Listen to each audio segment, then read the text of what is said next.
concept of what the word means, and Father bending his knee to you. Boy, would that create an uproar. But if you're not a father, if you're a father, you should see that right away. That shouldn't be something to freak you out if you're a parent and live a normal life. Now, if you're some sort of, in some sort of theological circle, where you're passing down the party line, yeah, that's probably going to offend you.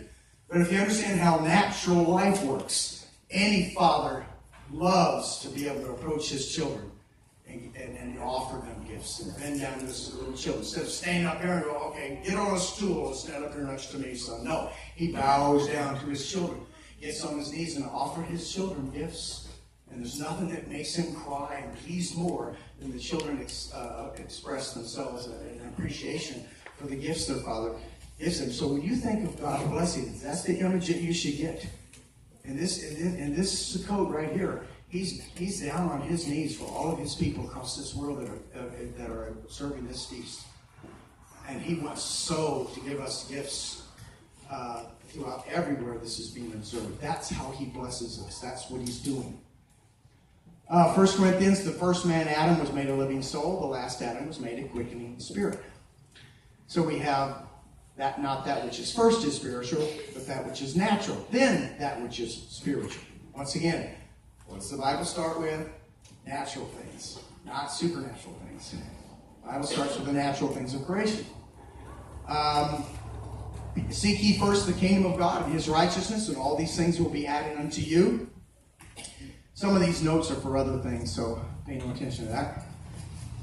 Here's another concept I hope you can see. You blind Pharisees. Now, when he says you blind Pharisees, you're going to have to remind me of time to make sure I don't go over now.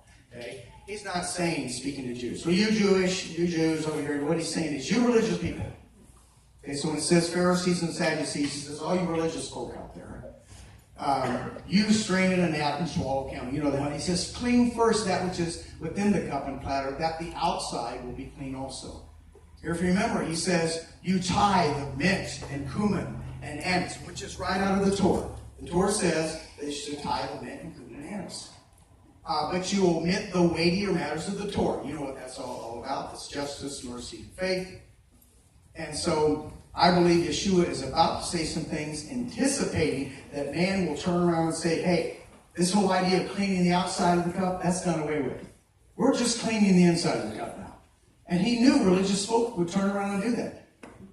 So it's clean the inside, because the outside of the cup is filthy dirty. So clean the inside of the cup. I remember when I was in my confirmation as a Lutheran, and I was confirmed when I was 12, 13 years old, which is someone I was talking to earlier about the coming of age. Another example of the coming of age was that we're having the 12th or 13th year. That's when all men recognize that their sons or their boys are becoming men. Okay, it's about that age. And so I'm going through my confirmation, and the night before confirmation, our teacher comes up to us and says, we as Christians clean the inside of the cup. The Jews clean only the outside of the cup. Okay? And now we clean the inside of the cup. And I think that's exactly what Yeshua, I think, anticipated. And then to conclude by the words he says here. So he says, clean first the inside of the cup. Then what happens to the outside? So it will be clean also. He doesn't say choose the inside or choose the outside, which is what religious systems do with the Torah and grace. They either choose Torah or they choose grace. Some of you have heard me tell the story of one of the first times going to Israel and running into a rabbi sitting there and telling him, the rabbi, about Yeshua. And he concludes the statement by kind of cutting me off and saying, you need to choose between this Jesus and the Torah. That's what he said to me. Okay? So we get on the plane, we come back after a first tour, and I'm speaking in Florida or something. I'm talking to some people out in front of the church that I'm speaking at. I'm speaking at their church on Sunday morning.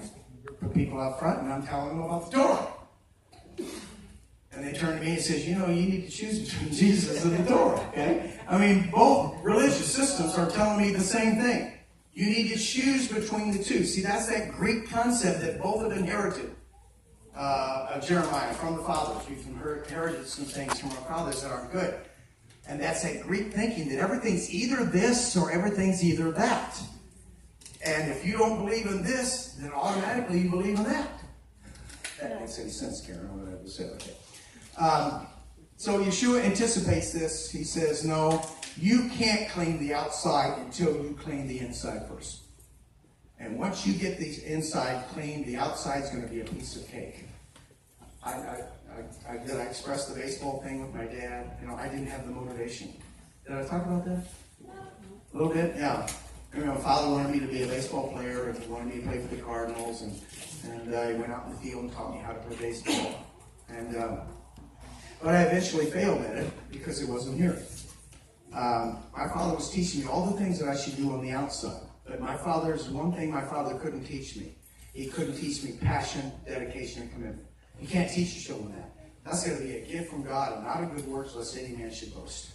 And so because I did not have the passion in me to fulfill that, I didn't do it.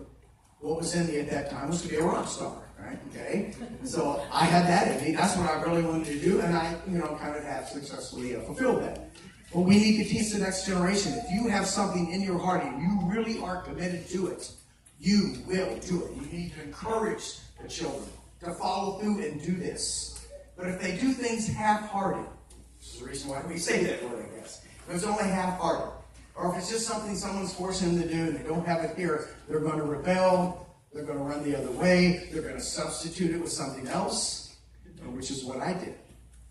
And so, I've said before that the dance class, I bet I can walk up I've said it to everybody I know of, but I haven't said it to Marion and, I don't know, Emily, some of you who are leading the dance up here. I guarantee if I walked up to them and said, can you teach everybody in here how to dance? They would say, absolutely yes. I can teach everybody in here how to dance. But if I said, can you teach everybody here how to rejoice? No. Can't teach a single soul how to rejoice. That's going to be from here. That's going to be in here. And if it's here, then you will succeed out here. If that ain't there, you can take dance classes till you're blue in the face. All right? And next thing you know, you're going to be sitting there Shabbat watching the dance team. Because it's not in your heart. It's not there. I can teach a man the things he can do to please his wife. Not because I'm any smarter than anybody else or that I'm the king of that. Okay? But it's just when you do something over and over and over again, you learn what flying or do. Okay? And so you learn some things. But I can't teach a man to love his wife. Okay? No matter what you try to do, if you don't love your wife, you're going to fail. It's not going to happen. And so this is true with anything that you set out to do. If it really is, and remember we discussed heart the first day. Some of you weren't here, some of you came a little later. The concept of what the heart is all about. Basically, the bottom line is the core. It's the center. It's the constitution of who you are. It defines who you are, is in the heart. So that's why the Father knows the heart. Because man looks upon the countenance, but the Father looks upon your heart. And see, He knows who you are. And He knows what everything you do is based upon. You can't hide that from Him. We can all fake everybody else out, but we can't fake Him out. And He knows these things. So that's what He's saying. He's saying, if that's what's on the inside, the outside will be clean also. I think He would say to us, not might be, could be, possibly be. But He said, it will be if it truly is in your heart. You truly will accomplish it. Our Father's original design will, once again, was our heart, which is in the tabernacle, it's the most holy place. That's the reason why when He gives the instructions to build the tabernacle, He has them start with the most holy place. As a matter of fact, the first thing He says is build the ark. It's as if He's saying, if you want a successful tabernacle on the outside, in the court, you want a successful tabernacle in the holy place, you get that ark right, and you get that most holy place, and everything else is cake. Okay, so He begins with the ark, and He makes sure, He says, do it after the pattern that I showed you on the mount. That word pattern is tabnit in Hebrew. The root of that is ben, which is son of God, ben. So the root word for the pattern of the tabernacle is the Son of the Most High. Build it after Him, is what He's saying. So I believe that's what Moses saw when he went up to the mountain. He gave him a shot of heaven.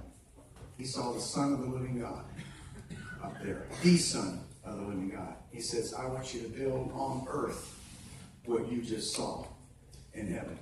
And do it exactly like I told you to do it. And so He starts with the most holy place. Then He works His way out. And then when he's done, later on, when they're going to break the commandments, then he's going to turn around and start with the outside and go out the end. And he's in the restoration of things. The Father's desire in the beginning was to start here. But because of what man does, now faith cometh by hearing. So you have to start with the outside. You have to have a preacher. You have to go tell them things. And then they receive it here. And then it doesn't get to hear from hearing. It's got to go through this thing. See, that's the problem. That's what the battle is the mind. And so the original design was everything sprung forth from Adam's heart and then went outward. And that was the way the tabernacle was designed. But then they had turned around and built it the other way because he knows, well, now that you've broken the commandments, now, in order to enter my kingdom, you're going to have to come in from the outside in. And to make sure you don't get in any other way, I'm going to put a flaming sword, and I'm going to put cherubim in front of that as well, so you can't just accidentally walk into the garden. You just can't kind of saunter in there one day. You have to defeat a bunch of angels, or a bunch of cherubim in order to get in. So therefore, there's only one man that can enter into that garden. Only one man that can enter into that most holy place, and that is through the high priest. That is through him. And so now you get to go with him. So that's why faith cometh by hearing, and it goes the other way. Very quickly, I think I related this the other day, the first day I spoke, in that I was in Arkansas, and I was talking about relationship, and I could tell there was these guys in the back of the room. When you do this for about 20 years, you begin to recognize when people don't like you. Okay? I mean, yeah, throwing things at you is kind of a clue, but you can tell by the look on their face. They're snorting, and in the background, and they're doing this. Okay. And so finally there was a Q&A, and finally one of the guys stands up and he says, there's no teaching of relationship in the Bible, no concept of personal relationship in the Bible. And I kind of stood back and I said, whoa. I said, well, sir, I may be going out on a limb here, but the idea that he's our father and I'm his child, I don't know, call me stupid, sounds like a relationship to me. And of course, at that time, I think he swallowed his lunch and went home. But the Bible's nothing but relationship. I was astounded when he said, you know why he said that? Because he's thinking like a Greek. He's saying a Greek with tzitzit, okay, is really all a lot we got in this war. Now, Greeks with kippas and things of that nature, but they're still thinking the same way they were before. Because they're thinking they're going to get their trusty Strong's Concordance, and they're going to look up the word personal relationship in the Strong's, and it's not going to be there, so there's no concept of personal relationship in the Bible. They can't think logically. They can't think past the end of the nose sometimes. Even in the first 12 chapters, father is mentioned 11 times, mothers 2 times, husbands 2 times, wife 24 times, sons 54 times, daughters 21 times, brothers 15 times, and sisters 3 times. In the first 12 chapters, everything is about men. Everything is about man and the dastardly things that men do to each other that gets passed on to mankind because of what Adam did in the garden. So it's full of nothing but personal relationships. Isaiah 64 verse 8, now, O Yah, you are our Father. We are the clay, you are the potter. We are all the work of your hands. The Bible is full of these passages. Some of you can get this series of, never mind, we closed down the marketplace. You are our Father, though Abraham be ignorant. So the Bible's full of his children calling him Father, which means they would have to be what? Children.